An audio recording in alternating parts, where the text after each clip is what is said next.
bem-vindos a mais uma sessão das conversas para Sentado. Como convidado, Marcos Sousa Santos, mais um dos protagonistas do design português e uma das grandes referências também neste momento internacional.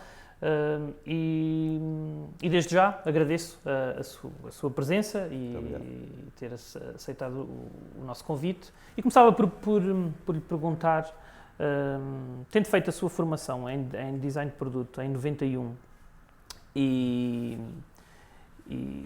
só fundado o ateliê em 2002, nesse interregno acaba por realizar uma série de projetos, eu diria assim, de iniciativas, nomeadamente o projeto editorial do Proto Design e também da Experimenta Design. E, na verdade, a Experimenta Design acaba por ter um papel muito importante naquilo que foi o panorama do design em Portugal nas últimas 2 décadas, assim podemos dizer. E como cofundador, eu gostava que me pudesse falar um pouco do que é que foi essa experiência e, eventualmente, até o que é que promoveu o arranque dessa iniciativa. O que promoveu o arranque dessa iniciativa era a necessidade dela existir, nomeadamente a Experimenta Design foi um acontecimento que foi criado, foi inventado, foi desenvolvido para promover o design português e para promover a cultura do design em Portugal. E, portanto, foi quase um projeto natural, que nasceu naturalmente numa Lisboa de poucos recursos promocionais do design, com pouca visibilidade na altura ao nível daquilo que se fazia em Portugal no design, e a Experimenta Design acabou por ser uma forma de tentar promover o design português, não só em Portugal, como também com os nossos parceiros europeus. Mas antes da Experimenta Design, o meu percurso após a faculdade é logo, como é que se diz, é logo focado na edição de objetos. E, portanto, eu criei com o meu colega José Viana, na altura, um ateliê para desenvolver produtos e vender produtos domésticos. Portanto, neste caso eram candeeiros, mas também outros tipos de utensílios e de objetos produzidos em Portugal. E esse percurso inicial da Proto Design é um percurso importante porque nos faz perceber, nós acabamos a faculdade, entramos no mercado de trabalho e percebem a necessidade. E percebemos automaticamente a necessidade não só de fazer, de ser proativo nessa altura. Estamos em 1991, depois em 95 temos o primeiro grande projeto que apresentamos internacionalmente com o Proto Design e com muitos designers portugueses já a participarem. Portanto, organizamos uma espécie de grupo de designers portugueses e desenvolvemos uma série de produtos. Mas, Marco, esse Proto-Design era uma lógica mais internacional do que... Não, era uma lógica nacional, tão internacional quanto... Okay. Era. Na verdade, o que acontece nessa altura, e estamos a falar num momento em que não há e-mails, se começa a ver os primeiros e-mails, é tudo feito por fax, não há internet, como nós a conhecemos hoje, e portanto, todos os meios de comunicação associados ao design ou à prática criativa, não é? Eram as revistas físicas. E já nessa altura, em 1991, 92, 93, começamos a perceber que em Portugal não é possível. Sim, nessa altura teríamos eventualmente o suplemento no Expresso da MID, sim, a dimensão tinha, coisas, sim, mas era residual, sim. Não é? Tínhamos 1 ou 2 lojas de design com produtos, mas a verdade é que nada se passava em Portugal nessa altura. E, portanto, a ideia da Proto Design foi organizar projetos de edição de design, juntar alguns designers e lançar produtos a nível europeu. E a verdade é que em 1995 nós conseguimos começar a apresentar coleções de produtos de design português nas feiras internacionais, nomeadamente em Milão e em Frankfurt. E esse trabalho, essa projeção do design português nessa altura foi significativa, com prémios, com reconhecimento internacional ao nível da imprensa internacional. As melhores revistas europeias fizeram artigos sobre nós e sobre este novo movimento português de design. E foi histórico no sentido de que ninguém conhecia o design português e, em muito pouco tempo, projetámos o design português na Europa e começámos a ter alguma visibilidade nesse sentido. A única pessoa que nessa altura era visível era o Cisa Vieira. E quando nós íamos às feiras e eles diziam português, conhecemos o Cisa, não conhecemos na área do design e da arquitetura, não é? Pois. E, portanto, foi realmente um projeto muito grande, muito forte foi um projeto vencedor na altura. E na sequência disso é que vem então a Experimenta Design. A Experimenta Design é uma consequência desse network que nós conseguimos desenvolver nessa altura, ainda sem meios digitais, portanto, um network de boca a boca, não é? De faxes, e alguns e-mails que já saíam com uns modems a fazerem muito barulho, e esses contactos todos que foram feitos por nós, portanto, no sentido de estabelecermos, não só enviávamos informação para a imprensa, como também estabelecemos já relações comerciais, nessa altura, com lojas de design europeias e com algumas lojas importantes, e foi realmente um percurso extraordinário. E desse percurso de promoção do design português com o Protodesign, surge a ideia de fazer em Lisboa um evento com essa ponte de ligação que já começava a existir com alguma dinâmica, com alguns parceiros estrangeiros, nomeadamente franceses, italianos, ingleses, etc. E pronto, e no fundo a Experimenta Design é uma consequência desse. Olhando agora, com este afastamento no tempo e com o fim da Experimenta Design, qual é que é a perspectiva? Isto é, chegamos a um ponto de maturação em que, entretanto, hoje olhamos à nossa volta e temos estruturas como o Mood, apesar de estar encerrado, mas que foi criada essa estrutura, a valorização da coleção do Francisco Capelo, que esteve no CCB, mas que hoje tem uma outra visibilidade, a Casa do Design em Matosinhos, quer dizer, uma série de outras estruturas, mesmo em Évora, o Paulo Parra consegue criar ali também uma estrutura interessante para aquele território. O design acaba por entrar no léxico português de uma outra forma, talvez mais musculado, com o fim da Experimenta... Sim e não. Nós fizemos um percurso muito forte nos anos 90, nos anos 2000, e investimos bastante. Investimos no sentido de o governo português e algumas organizações nessa altura tinham efetivamente um trabalho recorrente de promoção do design, e quando eu digo isto, falo no ICEP, por exemplo, que promovia exposições de design português onde se podia e como se podia, e promovia e investia nisso algum dinheiro, investiu no sentido de promoveu e ajudou a Experimenta Design a fazer as suas primeiras edições. Havia um Centro Português de Design dinâmico que ia funcionar, ia fazer também exposições, não só em Portugal, ia promover o design em Portugal, como internacionalmente. Existiu efetivamente o início do Mood com uma pujança muito forte e a marcar uma presença muito forte ao nível, inclusive, europeu, porque não havia ainda uma grande cultura de museus de design na altura em que o Mood aparece, portanto é realmente uma altura muito forte do design português. E a Experimenta Design tirou partido exatamente desse momento, dessa capacidade promotora a nível internacional do design português. E atenção, eu saí da Experimenta Design em 2001, portanto tive 3, 4 anos na Experimenta Design, fiz com o Guta Morguedes e com o José Viana, fizemos a Experimenta Design. Mas a Guta Morguedes continua com a Experimenta Design e eu afasto-me da Experimenta Design para fazer outros projetos também interessantes de promoção de design, nomeadamente uma feira na FIL que se chamou Inova e que reuniu várias escolas de design, vários produtores, vários designers em contexto de feira e, portanto, em contexto comercial do design, portanto, para promover e para desenvolver produtos comerciais. Nova Lisboa em 2003, 2004.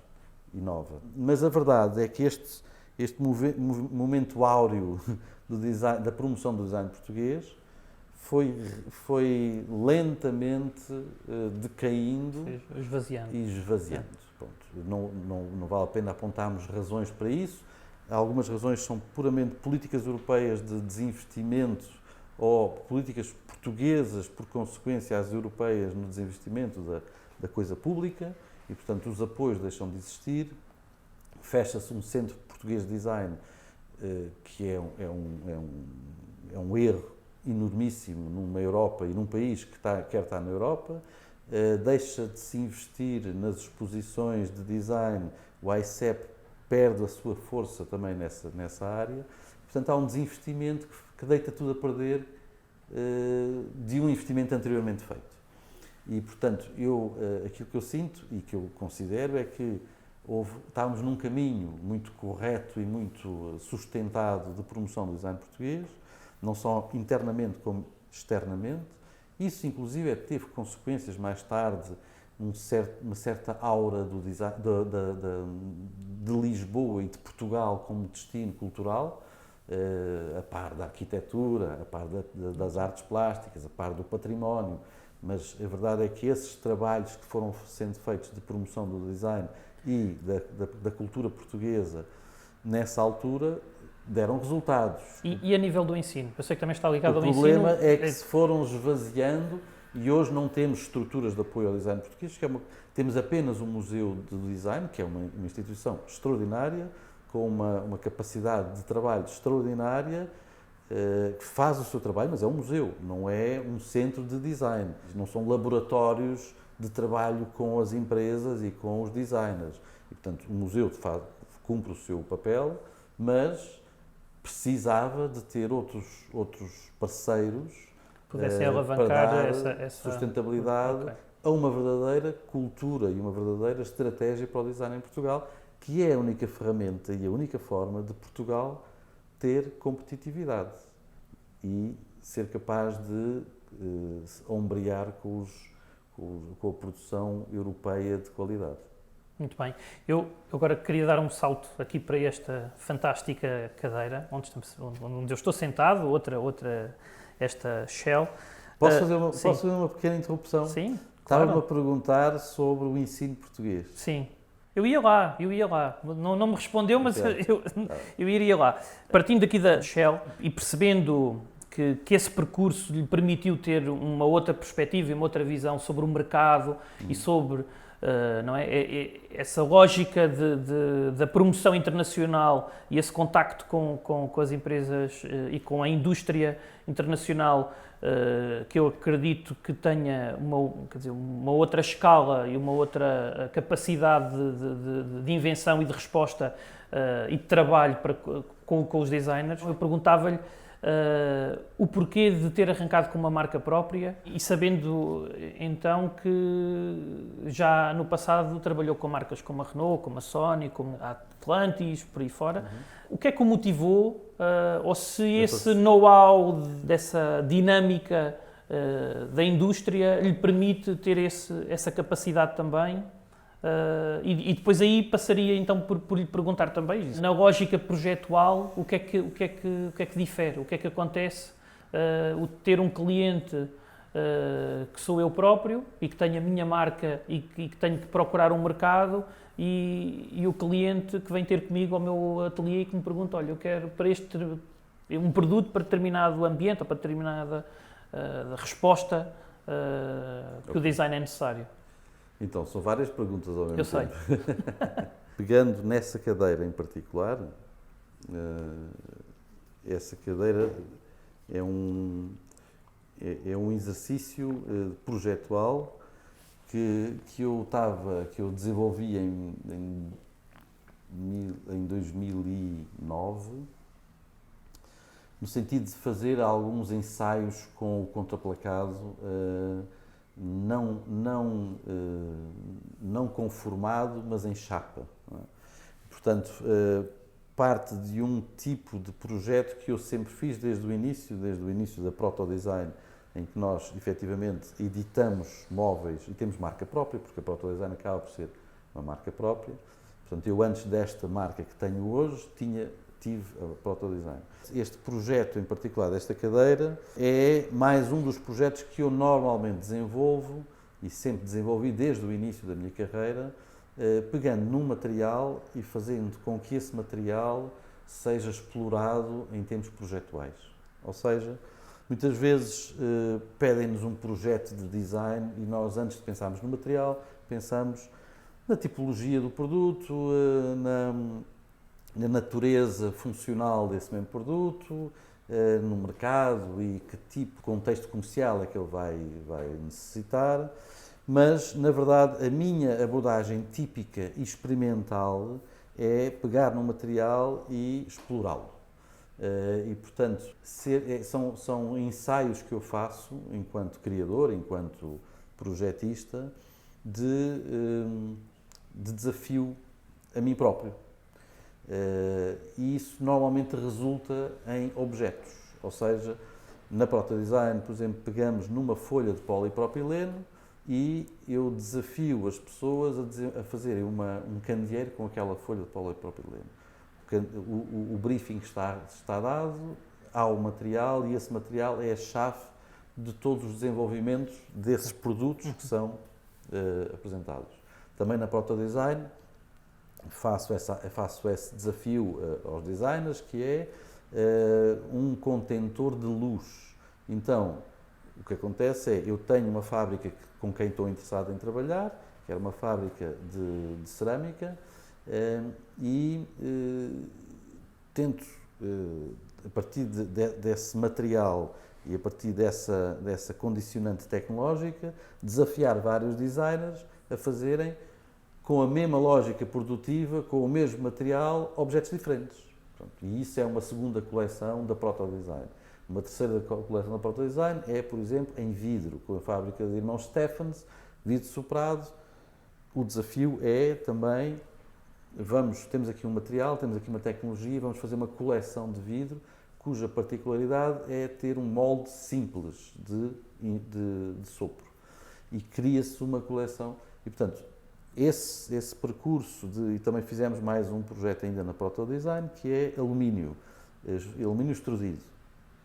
Tínhamos a tecnologia, tínhamos o material, desafiamos vários designers a fazer um produto com esta expressão de alumínio extrudido. E, portanto, as funcionalidades dos produtos que nascem são diversas. No caso desta cadeira em particular, como eu disse, o material era o contraplacado, não era só contraplacado, era chapa e contraplacado.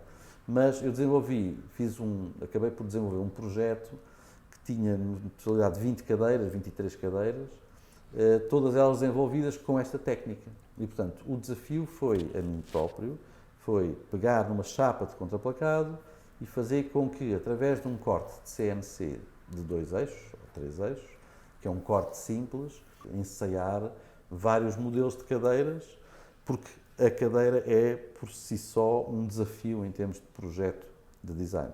E assim foi. Portanto, essa cadeira, na verdade, foi a primeira cadeira desta coleção que eu desenvolvi nessa altura, em 2009. Quando, no fundo, utiliza essa metodologia para chegarmos a este resultado final, não há a premissa económica ou já por si... Eu sei que o estarmos a cortar uma única chapa em CNC já por si, nós temos a capacitação ou a capacidade de perceber que há ali uma premissa económica economia... está sempre subjacente aos meus produtos e à lógica dos meus projetos. Embora a premissa, diria, artística, estética, visual, é sempre mais importante do que a premissa económica. Ou seja, um designer tem, tal como um arquiteto, tal como um projetista, onde a cultura, por um lado, e a tecnologia, por outro, convergem para um resultado, é sempre muito importante que economicamente seja viável. É uma das premissas da equação, não é? Sim. Mas essa premissa, aliás, esta abordagem que eu faço, de pegar num material e explorar esse material ao nível da tecnologia, ao nível da criatividade, prende-se também com essa poupança de meios que é necessário quando estamos a fazer design, quando estamos a desenvolver um produto para ser colocado no mercado, ou quando estamos a fazer uma experiência para, eventualmente, resultar num produto. E, portanto, a premissa económica é a chave. Dando o salto para essa onde o Marco está sentado, a Aranha, em que eu reconheço, de algum modo, um desenho mais historicista, diria assim, mais reinterpretativo de algumas referências históricas. Eu penso que este é mais inusitado na sua expressão, em que há uma série de aproximações à cadeira tonê, a própria palhinha, o empalhamento de referências indianas, quer dizer, a origem, alguma aproximação à cadeira Gonçalo, portuguesa. Pode ser uma leitura muito forçada da minha parte, mas gostava que me pudesse contar um pouco da história dessa cadeira. É curioso estar a referir esses vários elementos que se poderiam juntar numa cadeira. A verdade é que uma cadeira é sempre composta por muitos elementos que estão condicionados ao corpo humano, não é? E, portanto, há uma altura, há uma largura, há um encosto, há uma noção de conforto que nós vamos adicionando ao longo da história. Há noções visuais, gráficas também associadas ao arquétipo da cadeira e, portanto, é óbvio que fazer uma coisa totalmente nova para uma prática e um hábito que é totalmente velho, que é o sentar, é sempre difícil. Portanto, uma boa cadeira, um bom design para uma cadeira, hoje em dia, são muitos componentes que se alimentam exatamente da história da cadeira, não é? e da história do sentar. E, portanto, esta cadeira em que eu estou sentado, efetivamente, é uma cadeira, curiosamente, como essa, que nasce de um desenho, e de um desenho muito, muito intuitivo. Não há redesenho quase. Que é o mesmo, essa cadeira aconteceu também assim. Há uma espécie de este material e há um primeiro esquiço que quase configura logo a cadeira. Não é? E isso é fruto, naturalmente, de uma intuição e de uma memória inconsciente. Há um background aí, não é? Sim, de muitas claro, cadeiras, claro, de muitas coisas, não é? Sim. Agora, e é sempre muito difícil conseguir descolar o que nós fazemos daquilo que existe à nossa volta. Não é? Claro. Agora, ao mesmo tempo, também é muito difícil conseguir fazer hoje uma cadeira, ou uma mesa, ou um candeeiro e inovar. E, portanto, quando nós conseguimos um equilíbrio entre várias coisas que estão na nossa memória coletiva e mais qualquer coisa que possa fazer com que os objetos sejam especiais, então estamos a inovar. E pronto, eu obviamente sou suspeito sobre a validade ou não validade dos meus objetos em termos de inovação, mas esta cadeira, como essa cadeira, considero que são um dos objetos que eu melhor consegui desenhar. E eu agora aí dava um passo atrás e íamos ao ensino. Olhando para essa metodologia e daquilo que nós falávamos, do modo como foi a promoção do design, como é que hoje vê o ensino do design, até porque a resposta a nível de formação, de academismo, é com certeza mais musculada do que era há 20 anos atrás. Há mais cursos de design pelo país, há mais formação, até porque nós tínhamos um design que até meados do século passado era muito produzido por arquitetos e hoje temos a academia com força e com substância naquilo que é o ensino do design. Eu ensinei durante 16 anos uma faculdade em Lisboa. E o ensino do design é efetivamente um fator essencial para o desenvolvimento de um percurso profissional. Na altura tive professores Na altura, quando eu digo na altura, portanto, isto estamos a falar em 1990, 80 e tal, eu tive professores que efetivamente me transmitiram, mal ou bem, um ou outro mais do que outros, uma lógica de trabalho, de conhecimento, de uma forma muito natural. Eram pessoas que estavam efetivamente na prática e que tinham um trabalho para além do trabalho académico e de docente, tinham também um trabalho real na economia e faziam um percurso ativo e prático. E essas aprendizagens que eu tive quando eu estudei eram muito diversas e eram muito multidisciplinares, eram muito abertas, eram muito fluidas. Aquilo que eu hoje considero que acontece com o ensino do design é que ele está-se a profissionalizar. E estando-se a profissionalizar, está-se a profissionalizar no mau sentido, no sentido da academia e não da prática. E, efetivamente, é um percurso que eu considero que se devia alterar, que se devia repensar. Aliás, hoje em dia, e nos contextos que nós temos de conhecimento digital e no contexto que nós temos de produção industrial completamente democratizada a nível mundial, não é? Os designers hoje têm um papel completamente diferente do designer que o designer tinha há 20 anos ou há 30 anos atrás. O designer hoje é uma personagem que domina tecnologias, pode dominar conhecimentos, pode dominar plataformas digitais de uma forma que lhe dá um superpoder, que lhe dá uma super capacidade produtiva de produção, de desenho, de projeto, etc. Neste momento considero que o ensino não acompanha essa atualização e essa iminência do conhecimento digital e da capacidade que neste momento o mundo nos dá, nós designers, a fazer coisas. Mas, Marco, ficou refém do quê, o ensino? Tornou-se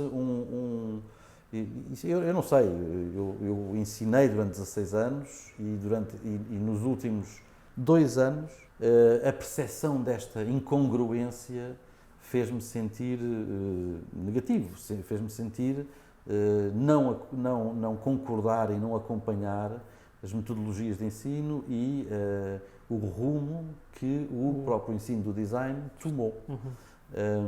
Por diversas experiências, por diversas percepções de não relacionamento entre a faculdade e o mundo real, pela percepção de não relacionamento entre os agentes docentes e o mundo real, eu fui percebendo que havia uma não correspondência, inclusive, às matérias dadas relativamente ao mundo real. E isso hoje reflete-se na produção nacional? E isso vai-se refletindo cada vez mais e reflete-se muito na capacidade que nós teríamos ou não de criar um movimento criativo, cultural, associado ao design industrial, ao design de produto, ao design mobiliário, ao design de equipamento.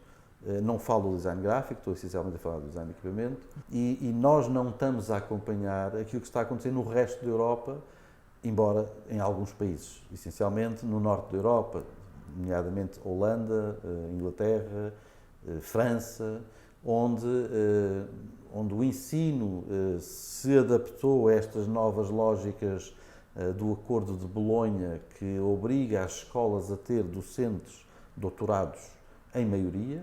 Um docente doutorado é um docente que se dedicou ao estudo e não à prática. Nas áreas criativas, como a arquitetura, como o design, como a música, isso tornou-se um problema das faculdades, ter que ter um corpo docente doutorado e rejeitar os professores convidados da prática. Mas isso é apenas um sintoma, a solução passaria muito mais por repensar o próprio ensino do design, como ele deve ser feito, deve ser assumido hoje. e não como ele foi assumido há 30 anos atrás. Neste momento, o ensino do design está atrasado 30 anos, por aquilo que eu senti nos últimos anos que dei aulas. E isso só poderá ser revolucionado, alterado, por uma lógica do ensino privado e por uma lógica de ruptura total com aquilo que está estabelecido em termos do ensino público. Muito bem. E agora